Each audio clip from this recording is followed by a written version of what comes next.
Welcome to tasty recipe channel. આજે આપણે mango શીરો બનાવીશું।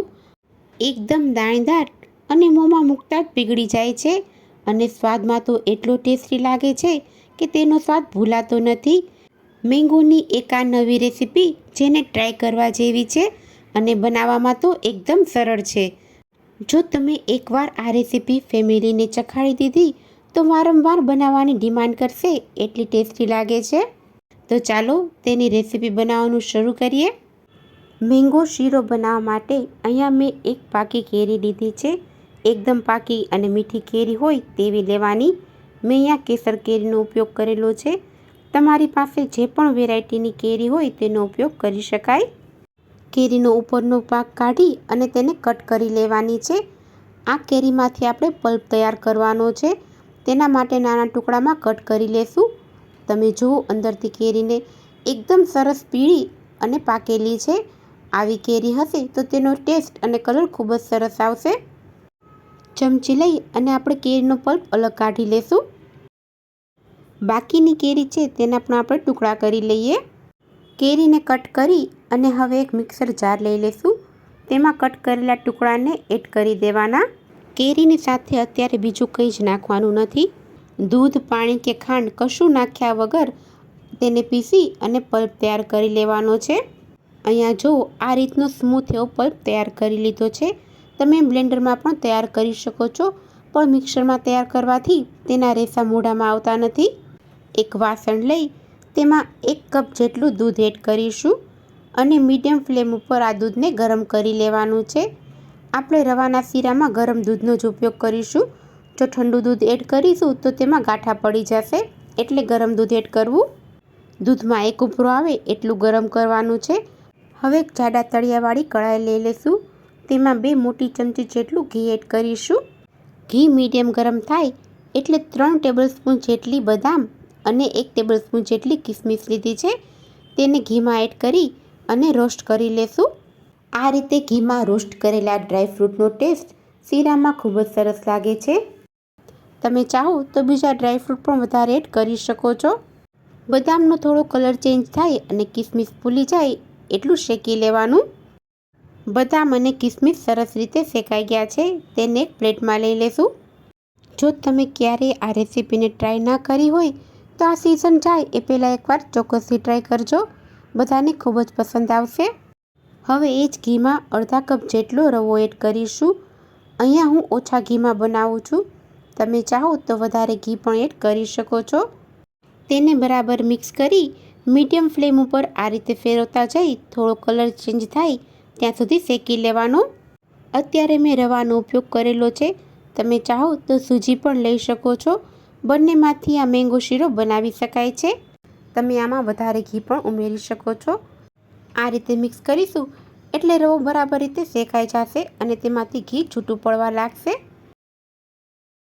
પહેલાં 2 ટેબલસ્પૂન જેટલું ઘી એડ કરેલું હતું, હવે ફરી પાછું 1 ટેબલસ્પૂન ઘી એડ કરી તેને બરાબર રીતે મિક્સ કરી લેવાનું। રવો આછો બદામી કલરનો થાય ત્યાં સુધી શેકી લેવાનો, જેથી બરાબર તેનો ટેસ્ટ આવે અને ચીકાશ પણ ન લાગે। 3 થી 4 મિનિટ પછી તમે જોઈ શકો છો રવો સરસ રીતે શેકાઈ ગયો છે। રવાનો થોડો ડાર્ક કલર આવી જાય તો પણ કોઈ પ્રોબ્લેમ નહીં થાય, કેમ કે આપણે તેમાં કેરીનો રસ એડ કરવાના છીએ, એટલે આ રવો છે એકદમ પીળો જ લાગવાનો છે। અને બરાબર શેકેલો હશે તો તેનો ટેસ્ટ ખૂબ જ સરસ આવશે અને દાણો પણ એકદમ ફૂલેલો રહેશે। રવાનો કલર આછો બદામી થઈ ગયો છે અને સરસ સુગંધ પણ આવવા લાગી છે। હવે ગેસની ફ્લેમ એકદમ સ્લો કરી અને જે દૂધ ગરમ કરવા મૂકેલું હતું તેને એડ કરી દેશું। 1 કપ જેટલું દૂધ છે તે બધું જ એડ કરી દેવાનું અને તેને બરાબર રીતે મિક્સ કરી લેવાનું। દૂધને બરાબર મિક્સ કરતાં રવો છે બરાબર રીતે ફૂલવા લાગ્યો છે।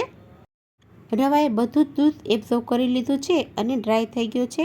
હવે આ જ ટાઈમે તેમાં કેરીનો પલ્પ એડ કરી દેશું।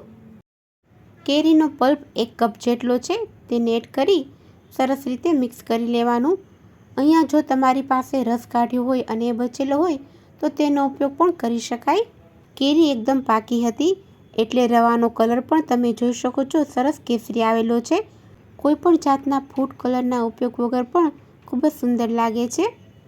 અચાનક કોઈ મહેમાન આવે, ગળ્યું ખાવાનું મન થાય કે કેરીનો રસ ખાઈને ધરાઈ ગયા હોય કે પ્રસાદ માટે તમે આ રેસીપીને ટ્રાય કરી શકો છો. ખૂબ જ ટેસ્ટી લાગે છે અને બનાવવામાં તો એકદમ સરળ છે. રસ અને રવો છે બરાબર રીતે મિક્સ થઈ ગયા છે અને મિક્સર એકદમ લચકા પડતું થઈ ગયું છે. હવે મીઠાશ માટે તેમાં ખાંડ ઉમેરીશું. અહીંયા 1/4 કપ જેટલી ખાંડ ઉમેરું છું. તેનાથી મીડિયમ ટેસ્ટમાં આ રવાનો શીરો બનશે. જો તમને વધારે ગળ્યું પસંદ હોય તો 1-2 ચમચી વધારે પણ એડ કરી શકાય. તેને બરાબર રીતે મિક્સ કરી લેવાનું. જો તમે ડાયાબિટીક પેશન્ટ માટે બનાવતા હોય તો ખાંડ ઉમેર્યા વગર બરાબર રીતે મિક્સ કરી અને પછી તેને સર્વ કરવાનો. ખાંડ પણ સરસ રીતે મેલ્ટ થઈ ગઈ છે અને કડાઈમાંથી ઘી પણ છૂટું થવા લાગ્યું છે. એટલે શીરો બની અને તૈયાર થઈ ગયો છે. હવે જે ડ્રાયફ્રૂટને ઘીમાં રોસ્ટ કરી રાખેલા હતા તેને એડ કરી દેશું. તેને બરાબર રીતે મિક્સ કરી લેવાનું. ઘીમાં રોસ્ટ કરેલા આ ડ્રાયફ્રૂટનો ટેસ્ટ ખૂબ જ સરસ લાગે છે. ચોક્કસથી એડ કરજો. અને બસ આપણો મેંગો શીરો બની અને તૈયાર છે. તેને સર્વ કરી લઈએ. શીરાને સર્વ કરી લઈએ. એકદમ ટેસ્ટી નવા સ્વાદમાં મેંગો શીરો બની અને તૈયાર છે. ઘરે કોઈ ગેસ્ટ આવ્યું હોય, કંઈ ગળ્યું ખાવાનું મન થાય કે કેરી ખાઈને બોર થઈ ગયા હોય ત્યારે આ રેસીપીને ટ્રાય કરવા જેવી છે. તો તમે પણ ટ્રાય કરી અને તમારા અનુભવ મારી સાથે શેર કરજો. તેને બદામ અને ગુલાબની સૂકી પાંદડીથી ગાર્નિશ કરી લેશું. તો ફ્રેન્ડ્સ, તૈયાર છે એકદમ ટેસ્ટી અને જોવામાં પણ ગમે એવો મેંગો શીરો. કેરીની સિઝન જાય એ પહેલાં એકવાર ચોક્કસથી ટ્રાય કરજો. જો તમને અમારી આજની આ રેસીપી પસંદ આવી હોય તો એક લાઈક આપી ચેનલને સબસ્ક્રાઈબ કરો. બાજુમાં રહેલા બેલ આઇકોનને પણ પ્રેસ કરો જેથી બીજા નવા વિડીયો નોટિફિકેશન સૌથી પહેલાં તમને મળે. નેક્સ્ટ વિડીયોમાં ફરી મળીશું. આ વિડીયો જોવા બદલ આપનો ખૂબ ખૂબ આભાર.